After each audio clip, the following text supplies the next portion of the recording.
Russia is capturing orcas and shipping them here to China. They're getting between $2 and $7 million, we understand, for each animal.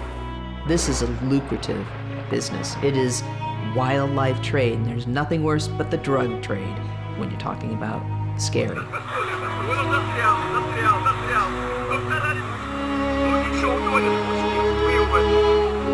So this is the location that the construction worker told us that the marine mammals are held in before they're displayed. So the orcas are here someplace. The idea that you're taking naive trainers and dropping in freshly caught killer whales into parks in Russia and China is terrifying. Seeing orcas in the wild, honestly, it's just indescribable. It's intimidating and exhilarating at the same time. That first breath that you hear in person changes your life. Is just an experience in the wild that is second to none.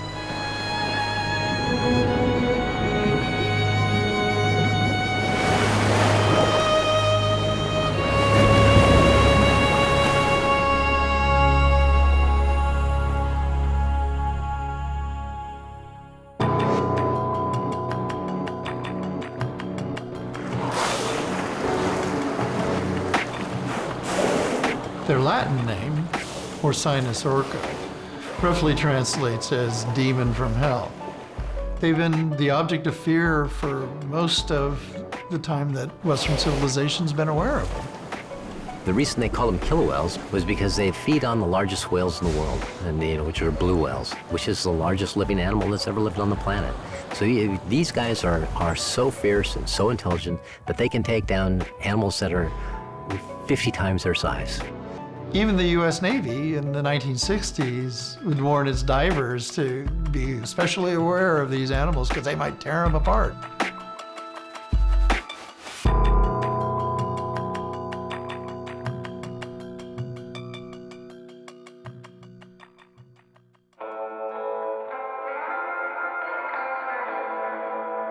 So then in 1965, somebody got the clever idea to capture one of these gigantic beasts of the sea and put it on public display.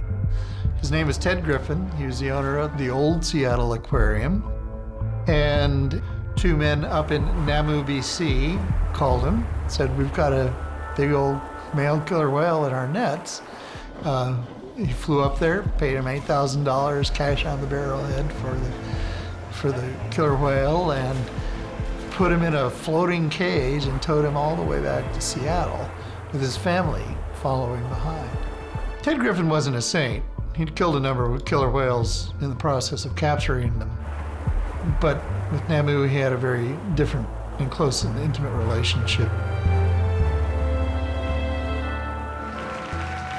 Griffin was the first man to swim with a killer whale, a daring act that led to total trust and acceptance. The national and international attraction that this animal brought also changed opinions and attitudes about killer whales. So their fearsome, ferocious reputation changed considerably at that time, and it all started with a young male named Namu. But Griffin wasn't done yet, not by a long shot. He actually wanted to get a mate for Namu, so he decided to go out and capture a female. But that didn't work out because they didn't get along at all, and she rammed him all the time.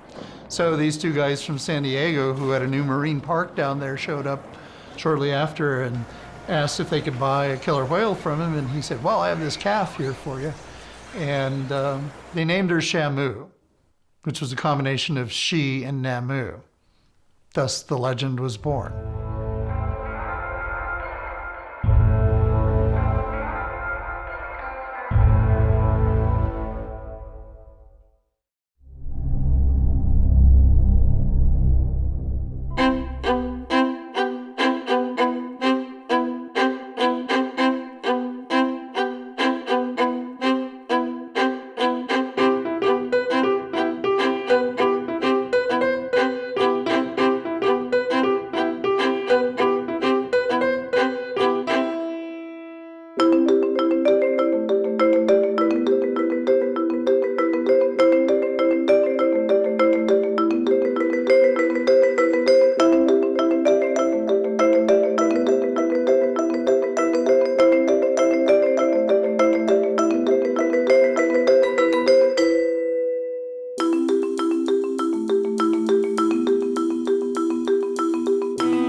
located inside the park? They are at Shamu Stadium. We actually have a trainer in the water with one of our whales, the whale that they're not supposed to be in the water with. On that fateful day in February 2010, Dawn was doing what was called Dine with Shamu. It was a lunchtime performance in a back pool where people sit on tables, and basically Dawn showed the different behaviors and how they make the whale do different things, and everything was going fairly well. So I believe if you look at the videotape, it was a 12-minute session. She ran out of food. She was probably doing a lot of extra fluffy stuff to impress the VIPs. But when the show was over and people were leaving, she went around to the back of the pool, and there was a slide-out area, and she got in there with Tilikum, which you couldn't get in the water with Tilikum. You couldn't swim with him. That was forbidden. But apparently it was okay to get into like 2 feet of water.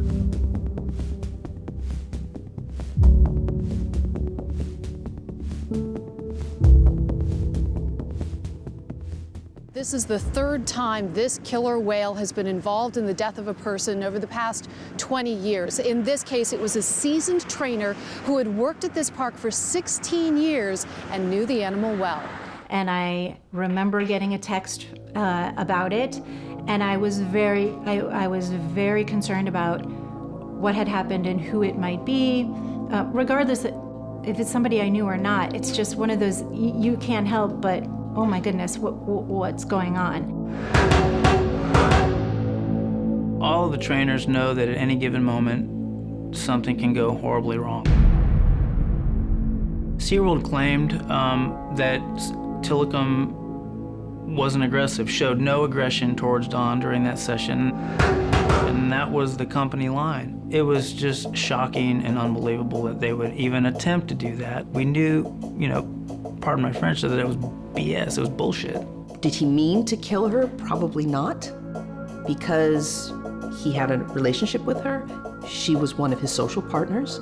He knew her for many years. I don't think he meant to kill her, but we are very, very fragile compared to an orca. So I think afterwards, while she's under an awning that they put there until the coroner came, and Tilikum is in the medical pool, and he's completely inert. He's just floating there like a log. He's logging. The energy's gone. The frustration is gone. And I imagine his brain was ticking over at that point with, what just happened? And I've always felt, every time I see that footage, very sorry for everybody involved, including Tilikum.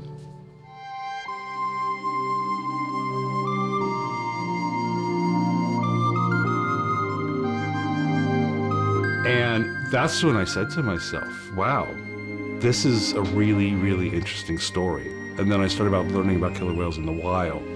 So the focus, it didn't change, but it expanded from just this incident and the corporate response and the government intervention to the whole question of captivity.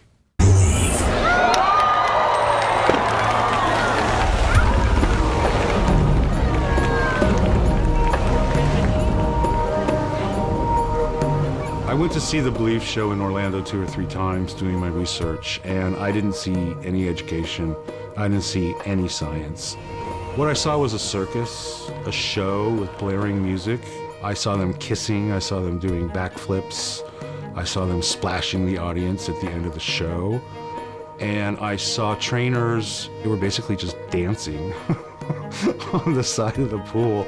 It was stupid. I just didn't understand it at all. As long as we call it entertainment, education, research, or conservation, you can do whatever you want to do. And so the children walk out of this park miseducated, confused, and it's teaching them that abusing nature is okay.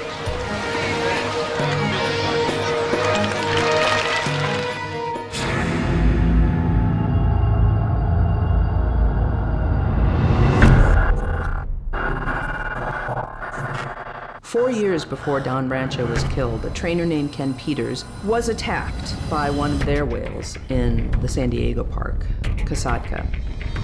So at the hearing for Don Brancho, for the very first time, the public saw the video, the full video, and it was way more dramatic than I had been led to believe.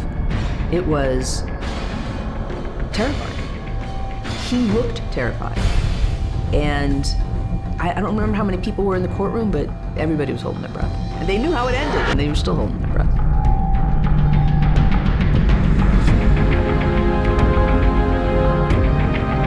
That video I later leaked to the media because it's chilling, and that also got a lot of attention.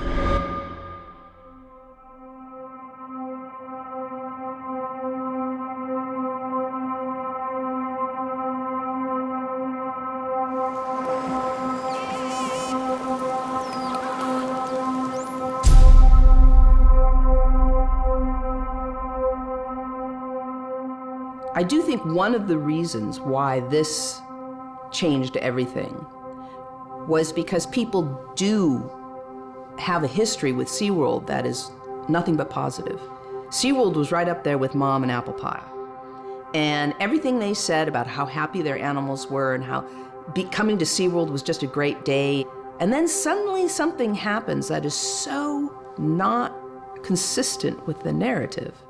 I honestly thought it was going to be one of those little indie documentaries that 7 people on a Saturday night go see at the Angelica Theater. It did not turn out that way. It had record crowds starting at Sundance on, and Magnolia Pictures did a really, really smart thing. At Sundance, they sold it to CNN. And when CNN aired it, that was it. So in the wake of all this, SeaWorld pushed back very hard with the PR campaign. They set up a website called The Truth About Blackfish that had 69 points in it, and did this massive advertising campaign that was designed basically to castigate the cast and crew of the film. 69, I was very intrigued with this number. Kind of says it all, really, doesn't it? Couldn't find 68 or 70. And some of them were really, really funny. I mean, they were hilarious. They took one of my scientific papers and distorted the heck out of it. And it was so distorted that it was really, really funny. So they started their Ask SeaWorld campaign. How many of you guys saw this? Hi, my name is Allison, and I'm a killer whale trainer here at SeaWorld Orlando. We received a question from Annalise asking if killer whales could hear their trainers talking. Well, the answer is yes, they can hear us talking, but the more effective way to communicate with them is through hand signals, which asks them for behaviors, and our whistle, which lets them know that's what we were looking for, and that some type of reinforcement is on the way. Thanks for your question, Annalise. For more information, visit AskSeaWorld.com. They lie to people about these animals and their life history and their behavior. They tell people dorsal fins collapse naturally. They tell people that it's perfectly normal for killer whales to live about 25 to 35 years. It is not perfectly normal. Their lifespan in nature is a lot longer than that. It varies depending on the ecotype, but we know that orcas in the Pacific Northwest, for example, can live into their 60s, 70s, 80s, maybe even their 90s. So for SeaWorld to tell people that, that's just offensive to me.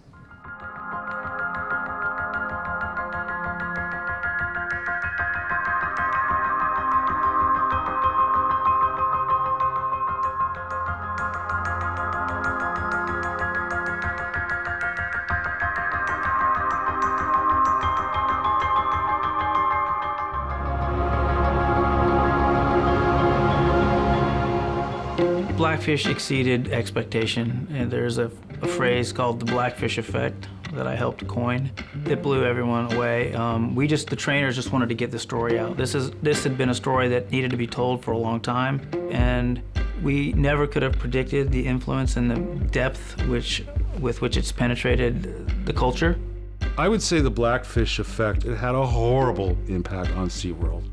On attendance, on stock prices, on reputation, on corporate partners, on entertainers coming. I mean, the list goes on and on and on and on. So Blackfish shot an arrow into the heart of that business, and it's still struggling. They didn't kill it, but they wounded it. On the flip side, it changed attitudes, kind of like what happened with Namu back in 1965.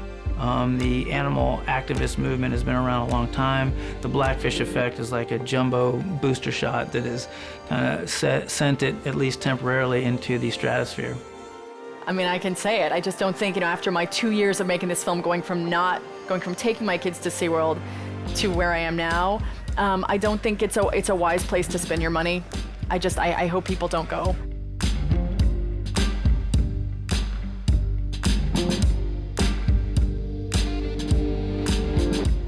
Blackfish was an inspiration for Empty the Tanks. The first annual Empty the Tanks event actually happened on the Saturday after the premiere of Blackfish. Today is the 6th annual Empty the Tanks worldwide event, and there is an event happening in downtown Seattle at Pier 56, which is the site of the original Seattle Marine Aquarium, which is where Namu came from. We have over 70 locations taking place in 21 countries, pretty global everywhere.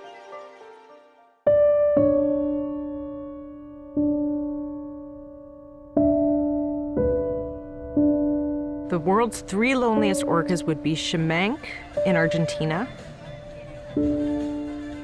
Lolita at Miami Seaquarium in Miami, and Kiska at Marineland in Niagara Falls, Ontario.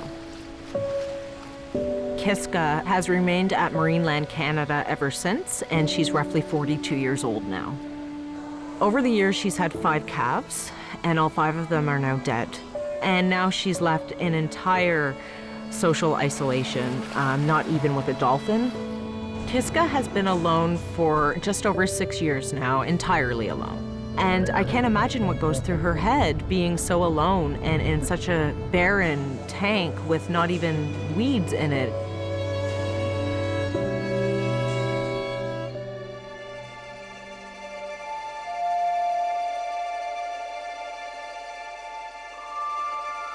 Part of the problem with the USDA is that it serves a dual mission.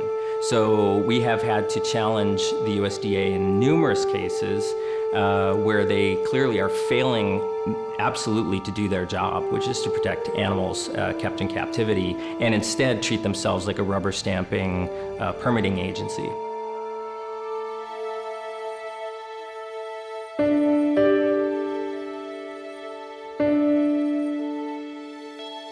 Breaks my heart to have to talk about Hugo or even think about Hugo. He died of brain aneurysm from ramming his head into the concrete walls. Suicide. He died of suicide. This aquarium put him in a dump truck and took him to the dump, the city dump, and just dumped him like that.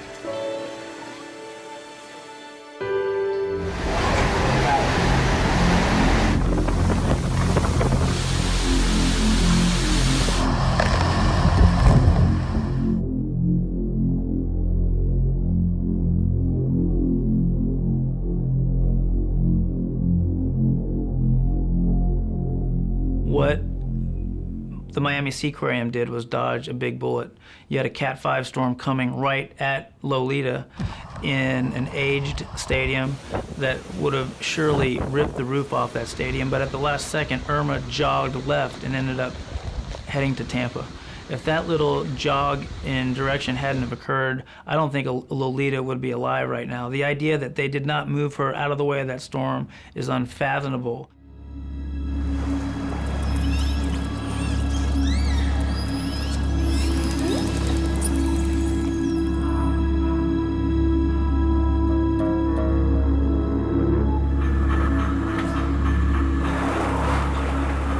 Trade in wildlife in general is a corrupt industry, but the trade in whales and dolphins for live display is very corrupt. When Russia started capturing orcas, in addition to the beluga capture operation, that was pretty mind-blowing. That had not happened globally in decades, and so it was very regressive when they started doing that. These waters, the Sea of Okhotsk, are very remote, and so it's very hard for us to get any sense for how many killer whales have died in these Russian captures. But the estimates are around 30. And from what we've seen of the orcas that have shown up in the parks, that's probably an accurate number.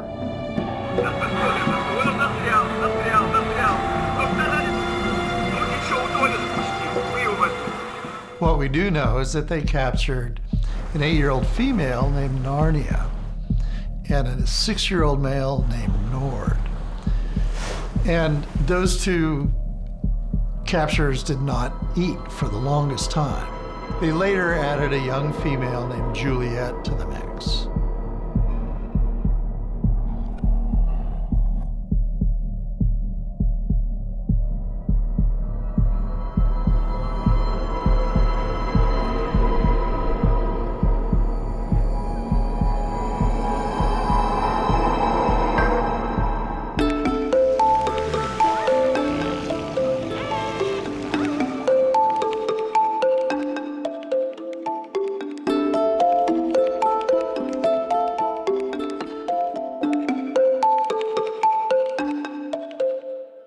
We absolutely felt that we needed to protect the trainers. There had been a record over a period of 20 years of dangerous interactions. 2 people were killed, others were injured.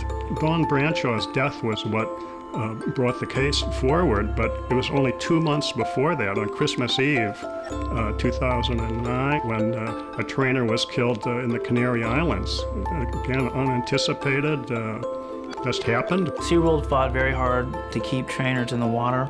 Their argument was that they could predict behavior 98 to 99% of the time, and they did some simple math based on all of the interactions that they added up over the years and said, well, we can predict behavior this accurately. And the counter argument, of course, is that what about that 1%? One of the judges of the panel was eventually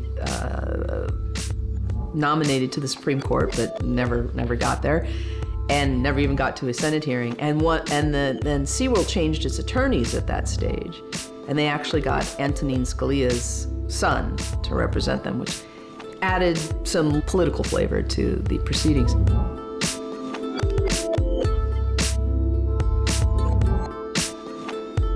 It's as if the federal government came in and told the NFL that close contact on the football field would have to end, because after all, more people are injured in the NFL on any given Sunday than were injured in the 22-year period that OSHA looked at in this case.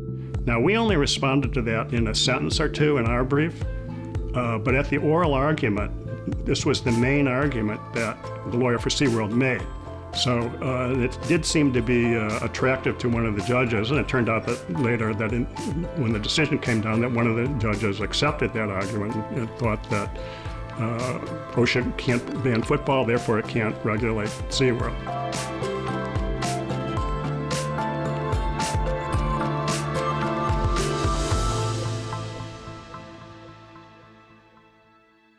A fundamental flaw in Eugene Scalia's argument comparing playing in the NFL to training orcas is simply that when you're in the NFL, you're playing against other people. Dawn Brancheau was taking a risk, and with an animal who's 25 to 50 times the size of a person and has such incredible power, the risk can't even be estimated. We were jubilant. We had put a lot of hours and hours into it, both at the trial level and then at the appeal level, and we were thrilled that we won. So the product, which was the bond between the trainer and the whale that SeaWorld was selling, went away. No more getting in the water. It's all going to be from the deck.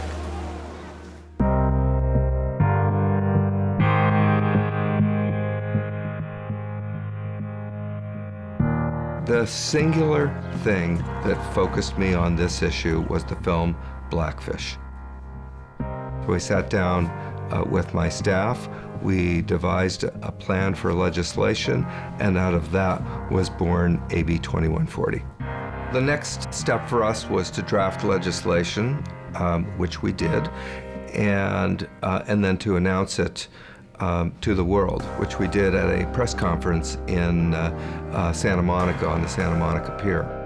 AB 2140 will end performance-based entertainment for all orcas in the state of California. It will end captive orca breeding, and it will end the import and export of orcas into and out of the state. And lastly, it will limit the type of human interaction for trainer safety. SeaWorld immediately went into crisis mode. They reacted very strongly to the bill, as we knew they would.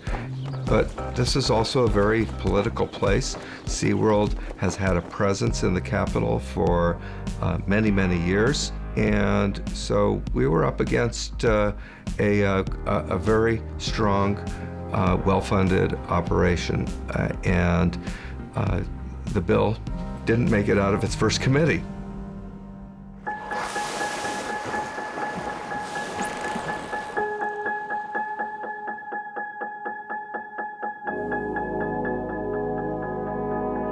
So the individual orca, Narnia, Nord, and Juliet, they were captured at different times, and then they were brought in there, and the behaviors that I've seen in there, it's really sad to watch. And I liken it to a gulag for orca. These poor animals are kept inside all the time. They never see the daylight. Tiny, tiny tanks. It's just tragic to see. Orcas are a lot like people, that they have culture. They have different languages. They behave differently. They even eat differently. So we have mammal eaters and fish eaters, and they have different hunting techniques depending on what it is they're trying to kill. So that was the one problem. I mean, do these trainers even know how to deal with belugas and bottlenose dolphins, let alone orcas? But the second problem was that these orcas were coming from a population that were mammal eaters. And this is one of the reasons for this is Russia does not recognize that there are different ecotypes. And then you traumatize them, and then you transport them, and then you dump them in a tank. It's just a bad recipe.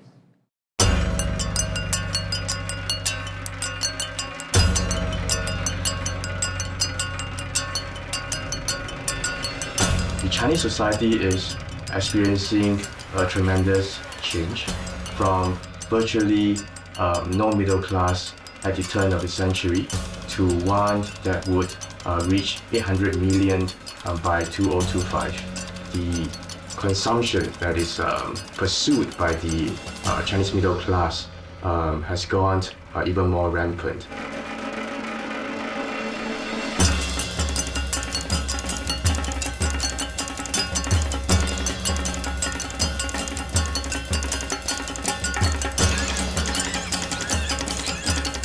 China is the sleeping dragon on all sorts of things, including what they call the ocean theme park industry.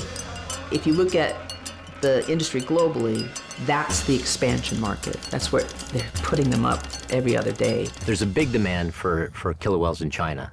Russia is supplying them. A few years ago, before the Russians developed the techniques to capture those animals, they approached me to teach them how to catch them. They offered me $7 million for 8 animals over 2 years. And I thought serious about it. That's a lot of money. That's a lot of money to anybody.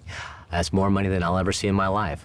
But I could not do it. I just could not do it. In July 2014, off Russia's east coast in the Sea of Okhotsk, they captured 2 killer whales under a permit for ostensibly educational and cultural purposes. They were both sent to China. It's usually difficult to try to get at the market value of a whale or a dolphin. It's whatever the market will bear, really. My understanding is that some of these orcas are going for millions of dollars, whether it's 1 million or 10 million, it's somewhere in there. With that kind of money, there's potential, inevitability, I should say, for corruption in 2 places that are notoriously corrupt, Russia and China. This is a lucrative business. It is wildlife trade, and there's nothing worse but the drug trade when you're talking about scary. People have to understand that China is about 40 or 50 years behind us in terms of their sophistication toward this industry.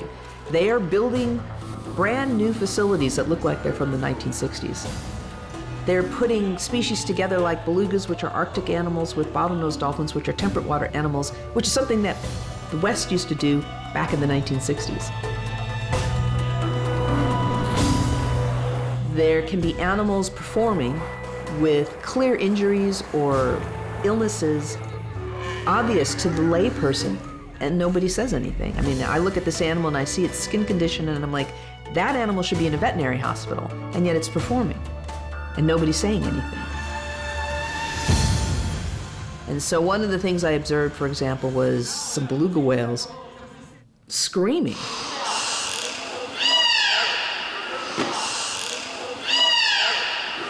It was a bizarre vocalization. It wasn't natural at all. It was in air. It was completely bizarre. And if I had to take a guess why they were doing it, it was to get the attention of their trainers who were wandering around and not paying the slightest bit of attention to them. Again, not appropriate. From a safety perspective, I'm very concerned about some of the things I saw in China. For example, and again, I've never seen this before in the West, the dolphins were actually going over a low wall that separated two enclosures. And the reason that's a problem is, one, that's not what you want them to do. You don't want them to be in that enclosure. You want them to be in this enclosure for husbandry reasons. So they're just doing what they want, which is never a good thing. Historically, in the West, you would see all sorts of silly pet tricks and circus type things that are gone now. But I saw a lot of that still. One of those things is putting a young child, who apparently has to be at least 4 or 5 years of age, into a little dinghy, giving the line to a dolphin, and they put the ring on their snout, and then they start towing the little dinghy around. This is a 5-year-old with a life jacket on, being towed out into an enclosure with a bunch of dolphins in it, who are being distracted by their trainers. What if that kid just decided, I'm gonna stand up, panic, and go over the side? It was mind-numbing to see that happen. It's so dangerous because you can't trust a 5-year-old to do what he or she's told. So the idea, for example, of somebody seeing something like a member of the public seeing something like and going, oh my gosh, what's wrong with these people, and filing a complaint, that doesn't happen in China. They just smile and clap and think it's great.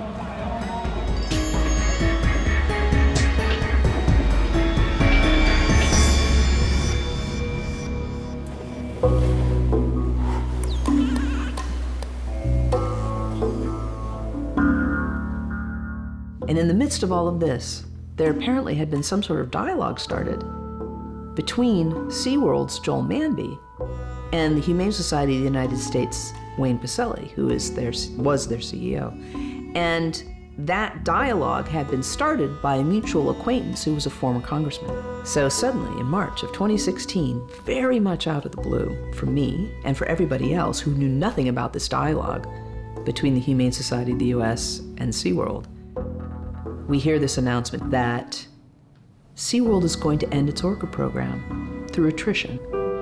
Today, people are concerned about the world's largest animals like never before. So, we too must change. That's why the orcas in our care will be the last generation at SeaWorld. There will be no more breeding. We're also phasing out orca theatrical shows. They'll continue to receive the highest standard of care available anywhere. And guests can come to see them simply being their majestic selves, inspiring the next generation of people to love them as you do. So they realized they were going to have to shift their business model and not be based on forcing orcas to perform silly tricks for people for profit.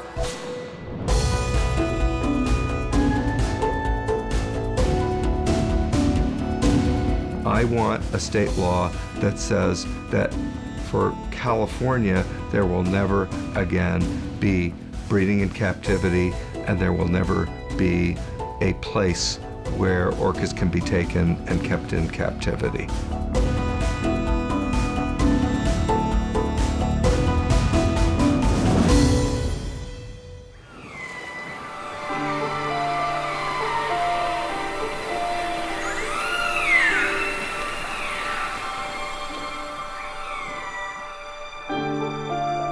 Tilikum was 2 years old when he was captured off the waters of Iceland. So that meant that he spent 33 years in captivity and sired 21 calves. Sadly, 11 of them died before he did. And when he did die, he was estimated to be worth several $1 million. I worked with Tilikum for about 2 years. I was a senior trainer at Shamu Stadium, which meant that I did get to work with him. I mean, he was a good boy. He was responsive. He was often isolated, and so I think he enjoyed the interaction that he got. He worked well with most of the trainers that were working with him, and I miss him.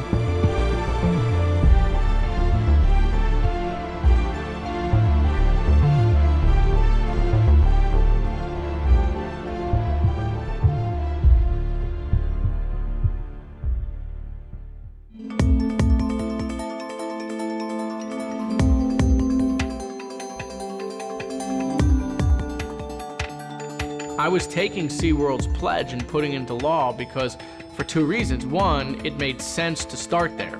They had already done the work, but the second reason to take their language was to test the truthfulness, to test the honesty, to test their real intent here, which was, listen, I've taken your exact pledge. Word for word, I've changed nothing. And I'm just gonna put it into law. That's all I'm gonna do. Because SeaWorld, I don't want another company to come in and do what you're pledging not to do. That's unfair to you. I'm gonna prevent that competition. You would have thought they would have jumped all over that, but no, they did the exact opposite. They made sure it didn't happen. They viewed actually media on this issue as a bigger threat than the bill. SeaWorld's business model is to display captive animals, and I think that is one reason why SeaWorld fought voraciously not to get the bill passed in Florida, because I would not be surprised to see orcas in Texas and Florida being shipped to China.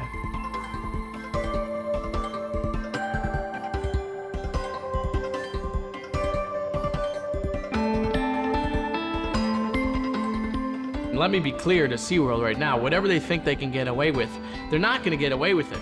They start playing around with this, they start tinkering, finding little holes in the law, they start getting cute, the public is gonna react, and the reaction is gonna be swift.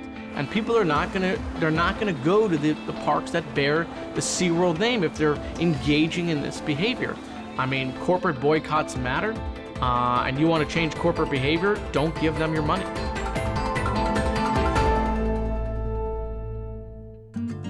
In an attempt to turn things around, SeaWorld introduced this new show called Orca Encounter. And it was, more educational than most of its previous shows had ever been. But a lot of the footage featured orcas from the wild. How ironic is that?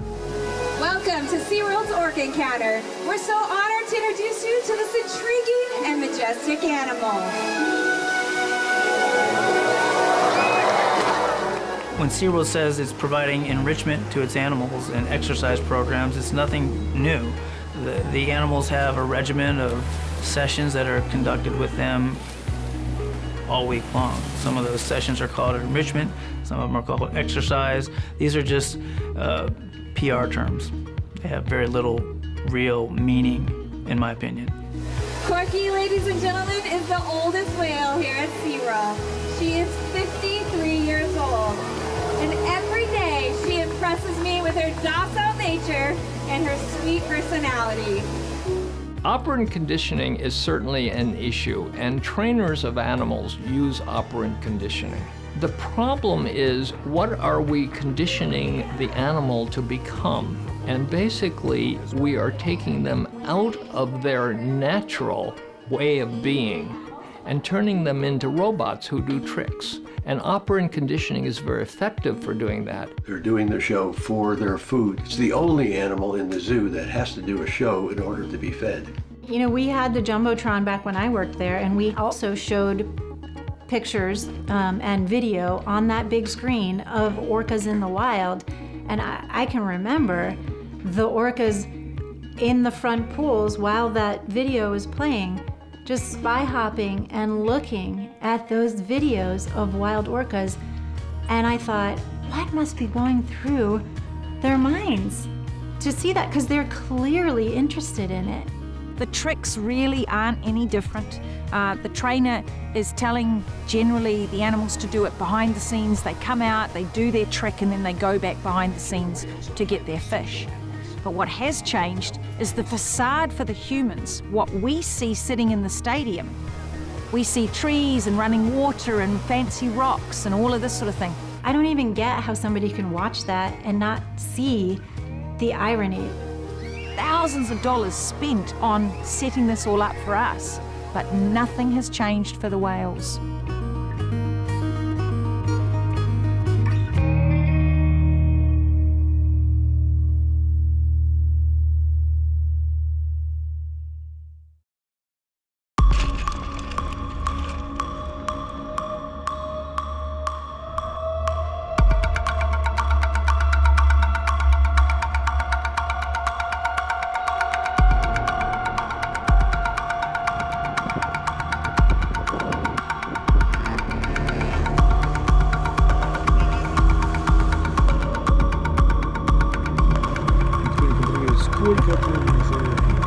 сколько погибло животных во время отлова.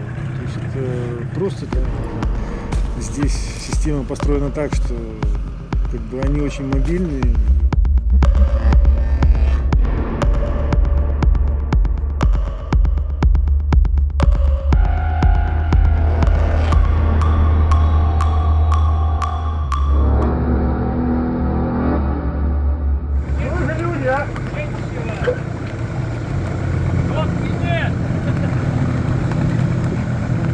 А со стороны отловщиков на ваш адрес уже поступали? Была открытая угроза и что, стрельба? Да, то есть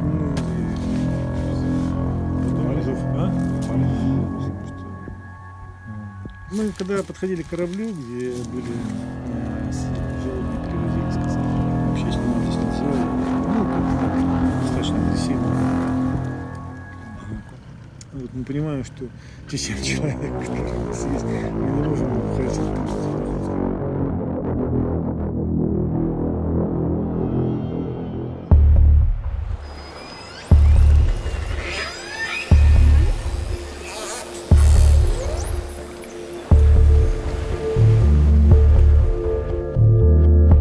Over the years, people have asked me, what is the worst thing that happens to these animals in captivity? And I very often have responded by saying they're bored. And people go, well, that's not so bad. It's terrible. If you're bored all the time, it can cause depression. It can affect your health. And eventually, it can cause health problems that might even kill you. Depression kills. Dolphins and whales and porpoises are echolocators. They have a very sophisticated hearing or auditory system, and that's the system they depend upon the most. So if we compare it to our experience, we're visual animals. So living in a concrete tank for an orca may be very much like me living in a 10-foot by 10-foot room with 10-foot high ceilings. Echolocation has two purposes. They explore their environment with it and they communicate with each other. At first they're going to get back a lot of echoes, and eventually they're going to realize that there's no information coming in at all. There's nothing to echolocate on. And at that point, they simply shut down. And when we say it's typical for an orca to travel 100 or more miles a day, we mean a straight line.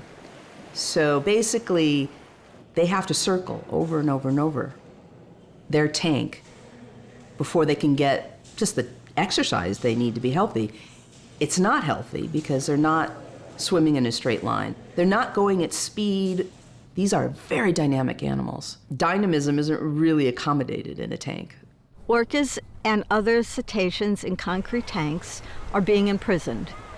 And even though solitary confinement is just traumatizing for humans, it's at least as traumatizing for dolphins and whales because they're so social. There are definitely parallels between the solitary confinement of human beings and the captivity of wild animals. Depending on how social the animal is naturally, the caging of the animal destroys their entire way of life. And that's very true of the prisoner in solitary confinement. If you could put every emotion of the human spirit of hopelessness, pain, agony, hatred, frustration, a sense of continuous silently screaming, all these emotions while you're locked in this cage treated like some animal.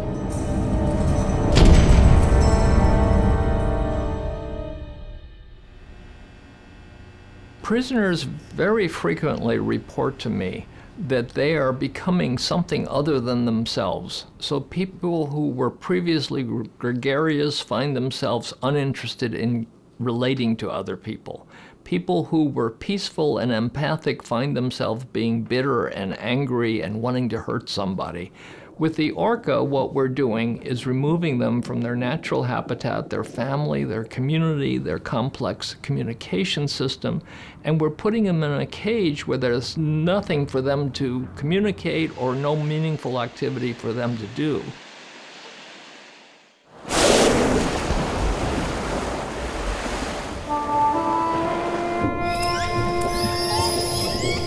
You know, it's once you see them in the wilds, you see that's what a whale is, as opposed to seeing them in a concrete tank doing tricks. That's not a whale. That's not a whale. So the idea that they spend all this time doing nothing, floating like a log, we call it logging. It's very unusual in the wild to see them do that for more than 2 or 3 minutes at a time. They do it for hours at a time in captivity.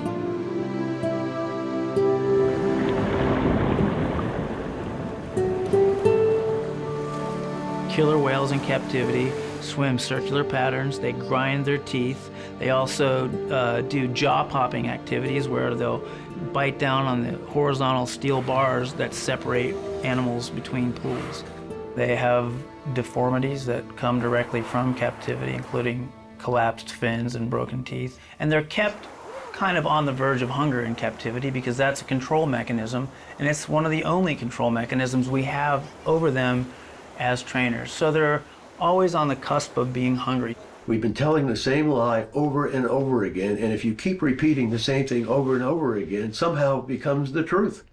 And so I see all of these people at the park applauding something they should be rebelling against. We hope you've gained a greater appreciation for these incredible animals. Have a great rest of your day here at SeaWorld. Captive killer whales live in a shallow water column with minimal to no shade, with a black surface. It doesn't take a rocket scientist to figure out the damage that is done to their skin.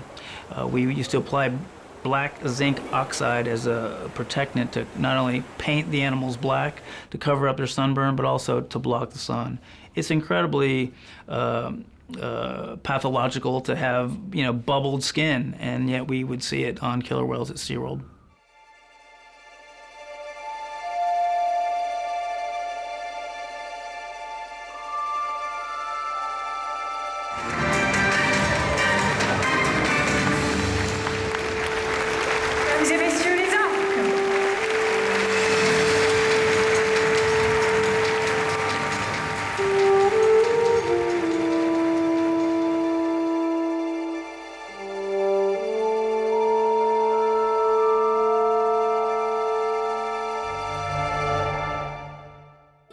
The social structure of the orcas in the wild is completely different than the social structure that is manipulated and set up in the captive environment.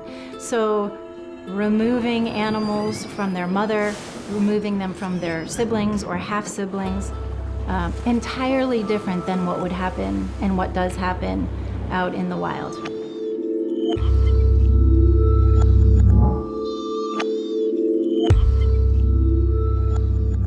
Separations are gut-wrenching. It involves separating a mother and a baby and using gates and a crane. These animals are smart, and they know when a crane rolls up, either it's one of two things: someone's leaving, someone's sick, and in other cases, someone's dead. Kalina was the original baby Shamu, so lots of fanfare surrounding her birth. I had the opportunity to work closely with her when she was young. I was honestly shocked when I learned that we would be moving her from the park in Orlando and that she would be removed from her half-sister, from her mother, and be sent to a park where she would not know anybody. It was heartbreaking for me. When I spoke out about it, I was mocked, I was ridiculed, and I couldn't get over that. I was ridiculed, and there was nobody else that seemed to feel the same way. So the night that they removed Kalina, I observed Katina, her mother. I have never seen Katina act anywhere near the way she acted that night. And it was clear to me that what I was seeing was grief. I mean, there was no other word for it. In the corner of a tank, vocalizing, there's nothing else to call it but screaming, screeching, crying. And it was so powerful. You know, I did my job that night, and I stayed and I watched it and I documented what I saw. And it wasn't until I got in my car, to go home that it really hit me, like what I had just been involved in. And this is what I ended up doing, is I started crying on my way home. And that's not the only time that Katina has had to go through this in her life. She's had 5 out of her 7 calves removed from her in the time that she has been in captivity. If someone were to take away my son when he was younger, say 4 years old, 5 years old, I would be entirely lost. I would have no will to live anymore. It's something I really can't imagine. And I don't think most parents would ever even want to think about it, let alone experience something like that. It would just be unfathomable to me.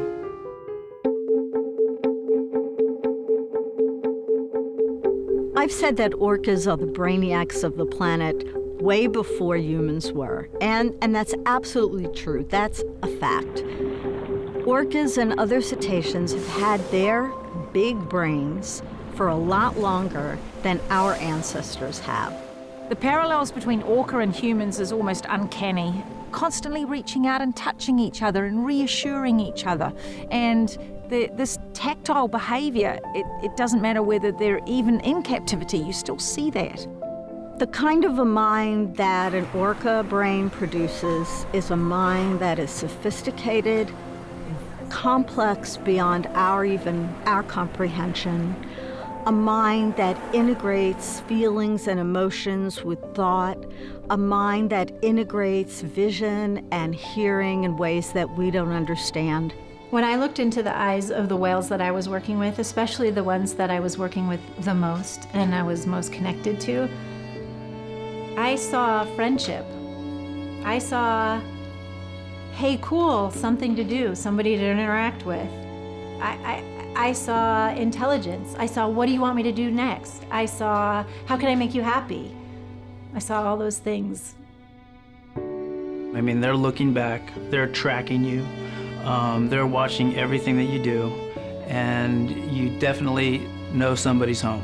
So Shamu, if you're ready, let's go for it. And they're communicating with you using nonverbal communication, just like 2 humans. And they each have their likes and their dislikes. And one of the coolest things about working there is developing your own personal relationship with your particular whale. When you look at the orca brain through an MRI image, what you see are many features that actually exceed the human brain in terms of elaboration. So if you look at a part of any brain and you see a lot of tissue packed into an area, you know that is important for that species, that they're doing something really exceptional or really sophisticated or complex. So when we talk about the human brain having gray matter and wrinkles, they have more. Killer whales are such an intelligent animal. When we're working with them, whether it's in captivity or in the wild, it's like playing 3-dimensional chess. You just don't know what they're going to do next. Well, intelligence, I wrestled with that word for many years during the Flipper TV series. I lived with those dolphins for 5 years, and I've come to believe that dolphins are not more intelligent or less intelligent. They're simply different than we are. What's really clear is that feelings and emotions come into play in orca and cetacean psychology in a very, very intense and very, very fundamental way.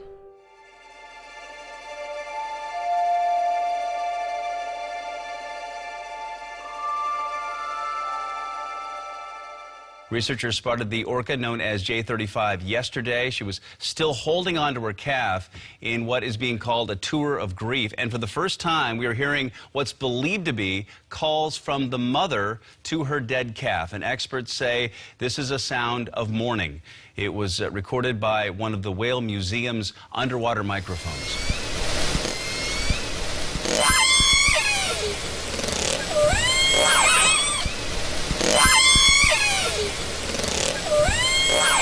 I don't know if we can say one species is smarter than the other. What I can say is that orcas are comparably complex and intelligent, on a par with humans. It is a mind that is so complex that it cannot survive in a concrete tank. It doesn't fit. It's like putting a square peg in a round hole. It doesn't go.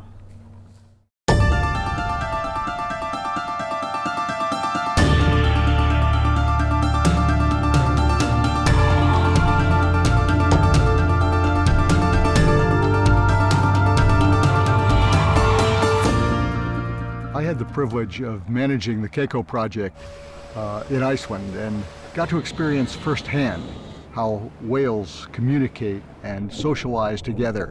One day when I was in a helicopter, and Keiko was about 10 miles offshore adjacent to our boat. And I noticed that there were some whales about 2 miles from Keiko. It was a group of 15 and they were swimming toward him. And this is always what we wanted, because we wanted to see if Keiko would approach the whales and stay with them in some way, and if they would accept him as he did so. So this was a beautiful experience for us. And as I watched, and they divided into 3 groups, with 5 continuing directly toward Keiko, 5 going wide to the east, and 5 going wide to the west. And as the 5 got close to Keiko, they all thrashed around for a few minutes. They weren't terribly interested. He wasn't. He came back to the boat. They swam on, and as they got further away, the 5 from the east, 5 from the west, rejoined, and they all swam off. Well, what had we witnessed? We'd witnessed a plan to deal with something or someone unknown to the group. Communication of the plan and execution of the plan without putting the whole group at risk. Kind of a classic military pincher movement. Now, we had hydrophones in the water the whole time, and we didn't hear a single sound from Keiko or the wild whales in advance of the interaction at the boat, near the boat. Yet they knew he was there, and they dealt with it as a group. Pretty remarkable.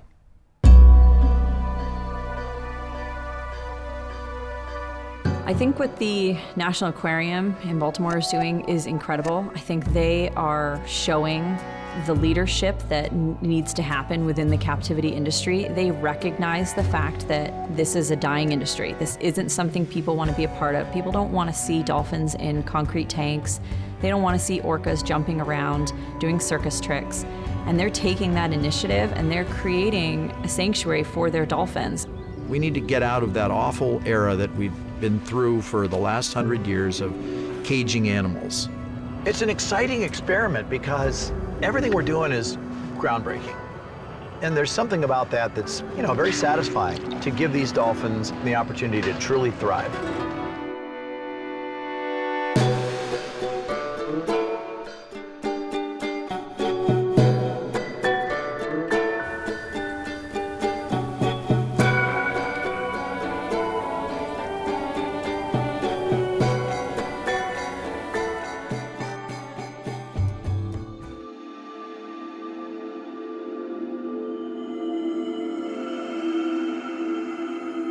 The Animal Legal Defense Fund devotes a part of its work to addressing the fundamental problem for animals under the law, which is that the law still considers them property, essentially things.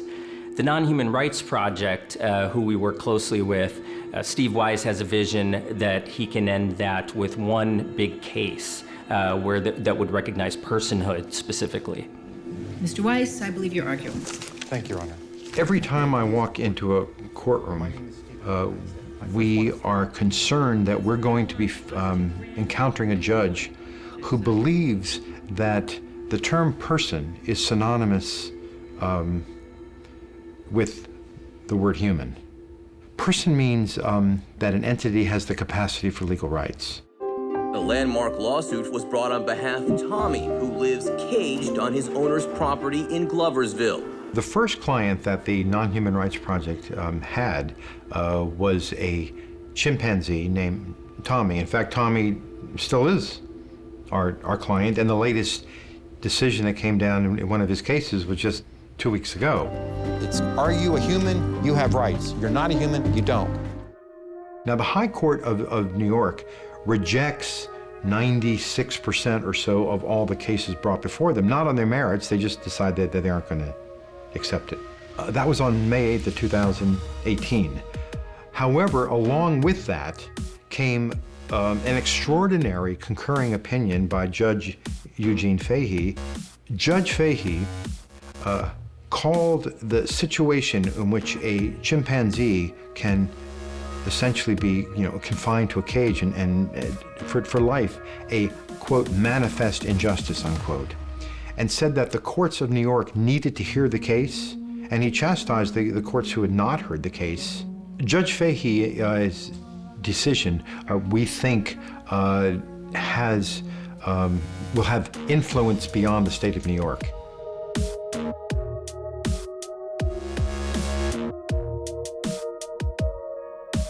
We've been litigating rights cases now for 3.5 years, so far on behalf of chimpanzees and elephants. We have not litigated a case so far on behalf of orcas. One reason being is that there's no place to put them. The Whale Sanctuary Project, we're hoping, is going to be highly successful, and so once it's up and running, at that point, that major obstacle to us being able to file a lawsuit against SeaWorld will have been removed. The fact that killer whales are still being used, in shows like in SeaWorld is a disgrace. It ought to be illegal. By the time the Non-Human Rights Project is finished, it will be illegal.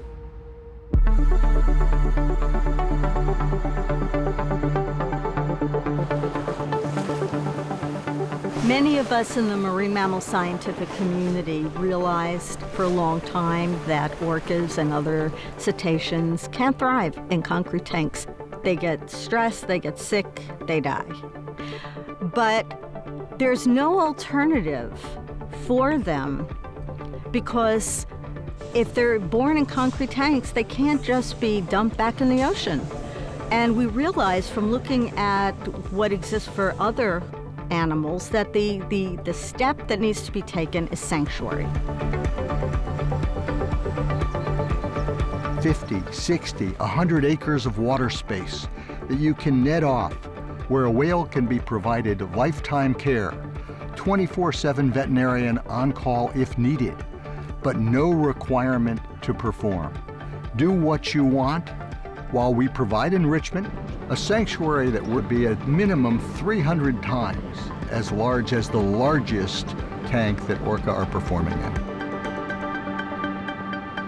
And so in 2016, I amassed a group of people together, experts, and said, okay, how do we do this? How do we create something that doesn't exist now, that's a permanent sanctuary? I can tell you unequivocally that we have a dream team on the Whale Sanctuary Project.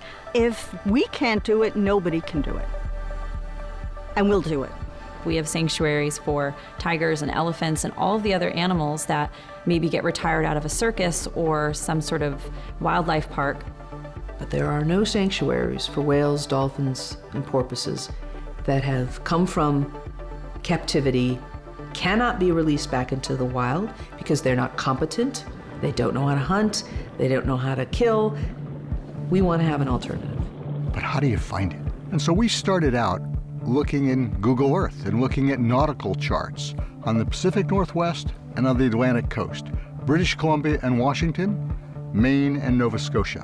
We had 15, 16 physical criteria for the space in terms of size, salinity, likeliness of ice flow, flushing, all of those elements that we knew ought to be minimum requirements. And if we can give these animals a chance to be linked to their natural environment so they can hear the sounds and deal with the weather conditions and see fish in their pen and kelp and other things that we just take for granted in the wild, but in captivity they don't have. It's a much, much more stimulating environment.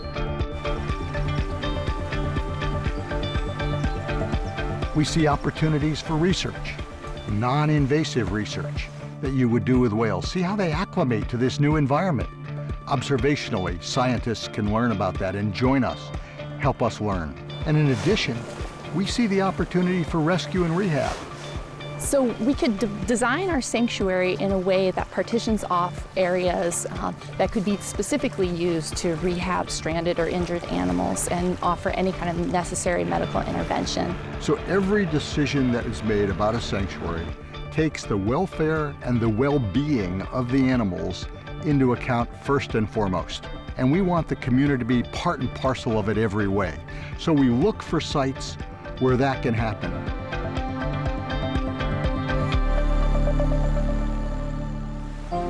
This site here is almost 2/3 of a mile long.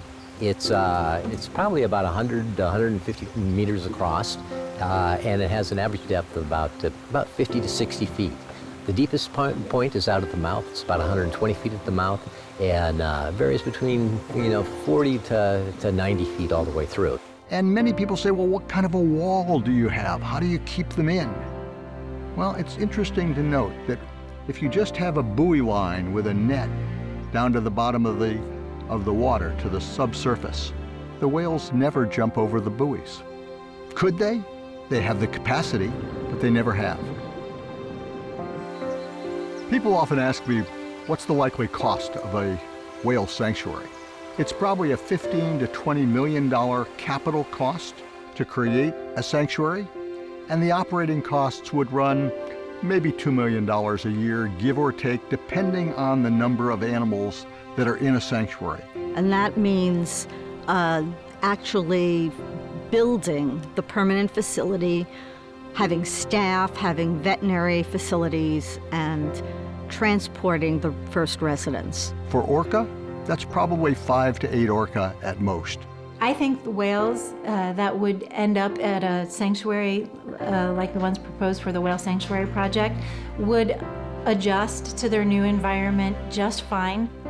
And I think they'd actually just thrive in that environment. We have sanctuaries for all sorts of different species. So why not for whales and dolphins? And it's time. We're on the right side of history.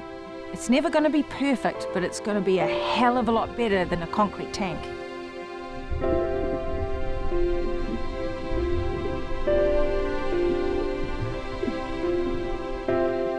At some point, we need to be doing this hand in hand with people in marine parks who want to join and move their animals to sanctuaries. Critter cams are not uncommon today. We can have critter cam experiences part of this environment, not only underwater, but above water, and it's a natural experience, and it's teaching children and adults about nature from nature.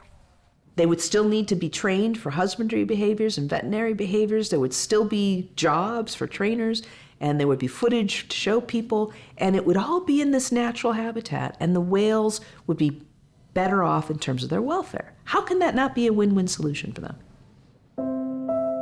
Some say, free the whales. For them, nothing else is acceptable. But nothing could be worse for the whales. Most of the orcas at SeaWorld were born here. Sending them into the wild wouldn't be noble. It could be fatal.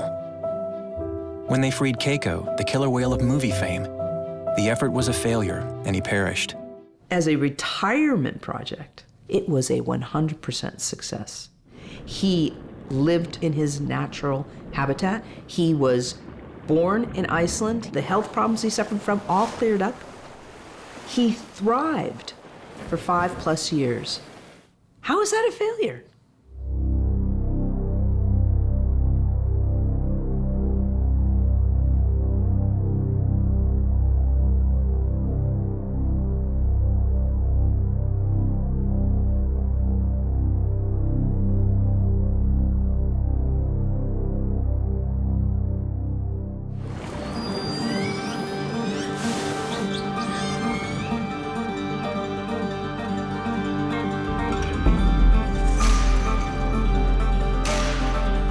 China's now in its heyday of setting up marine parks on every corner, practically. I mean, double-digit increases in numbers of facilities from year to year. It's frightening how fast they're building these places.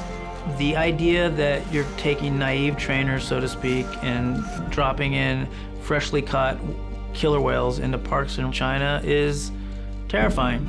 I'm not sure we'll ever hear about it if something happens, but something will happen. And we don't even have accounts of how many die in the tanks or in the transport, but they just keep coming. There's no functional breeding program. They are getting all of their animals from the wild.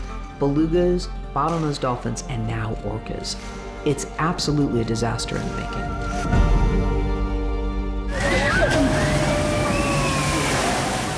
It seemed to me that the Chimelong Park is being built and marketed to and for Chinese people. It's built for the middle class, for those 800 million who will be here. That's what they're serving up to them.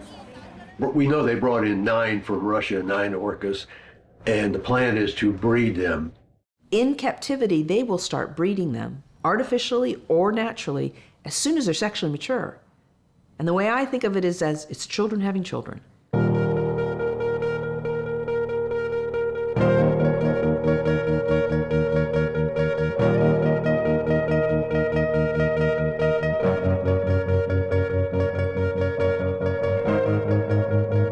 They're in a building in a warehouse somewhere right now, but how many survived the capture and the transport, we don't know. We have the warehouse coordinates. We know exactly where it is. They have an army of security people there to keep people out. So they're on high alert. 此处违章人数较多。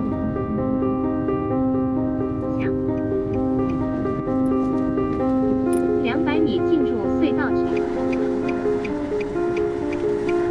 Went down the right road and were met by one security guard who turned us away. He was quite rude and angry because we're there. We found another way in. We talked to a construction worker who was very open and honest about it. He said, yeah, right over there, that's where the mammals are held. This is the right area. It could be that building right there. That's the GPS coordinates of the 9 orcas we're looking for, right there. We walked through the construction site, which looked like it's going to be a huge tank in the future. Made our way to the exact coordinates, and we knew we were in the right place because we kept finding evidence of marine mammal transport boxes, stretchers, frozen fish containers, buckets, and all the usual stuff. We just saw a truck going by. It's a refrigerated truck. One of the things you want to look for is refrigerated trucks carrying fish. It takes 1,000 pounds of fish every day to feed these 9 whales. That looks like a tank. Federal tank, right?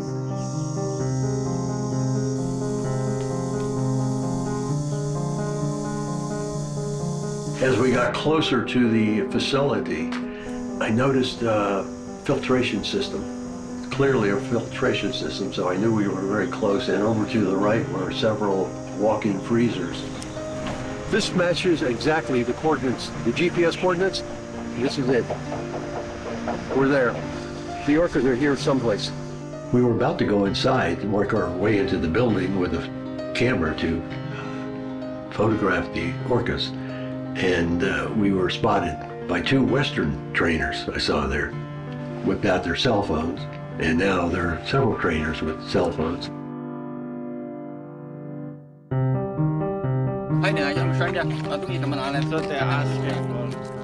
Well, they kept us for about an hour and a half, something like that, asking the same questions over and over again. We were very concerned about going to jail. Going to jail in China could be pretty ugly. The reason they didn't call the police is they would look incompetent because somehow we got through their security and got to the building. And they didn't want the authorities to reprimand them for it.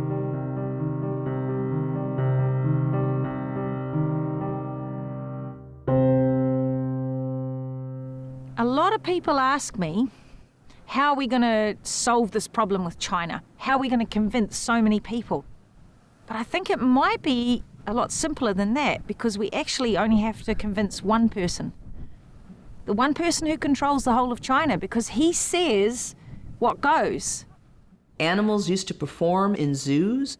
They ended that overnight because there was enough controversy about it and enough information coming from the West that the Chinese government said, okay, we're going to make that illegal, and it was illegal. And I think that, there's the ivory trade, for example, a similar thing has happened. They go to these international treaty forums, they hear it, they know that they are looking regressive, and they don't like that. They want to lead. The trick will be to get to that one man. And I'm not quite sure how we're going to do it, but China watches what we do. And they're not foolish people by any means. And if we show how wrong that is, then maybe they'll just do the right thing. It's about those children who are sitting next to their parent who are endorsing this whole thing just by their presence. And those children will walk out of that stadium believing that's what dolphins are for. That's what orcas are for, to entertain us. That is dangerous to the young mind of the Chinese.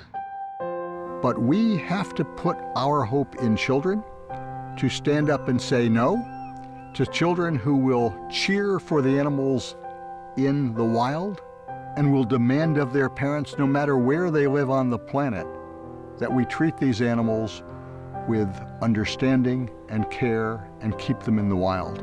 If I were able to speak Chinese or Russian and I was talking to a group of children who thought they might want to grow up and be a trainer, I would tell them everything that I know and everything that I learned about the realities and the suffering for the animals that they would be working with. And I would want them to think carefully about why they were doing that, right? I would want them to have an understanding that it's not in the best interest of the animals.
The only hope of winning this war is for the public to stop buying tickets. Don't buy a ticket. Don't buy a ticket at SeaWorld. Don't buy a ticket. Don't buy a ticket. Don't buy a ticket. Don't buy a ticket. Don't buy a ticket. Don't buy a ticket. Don't ever, ever buy a ticket. Don't buy a ticket.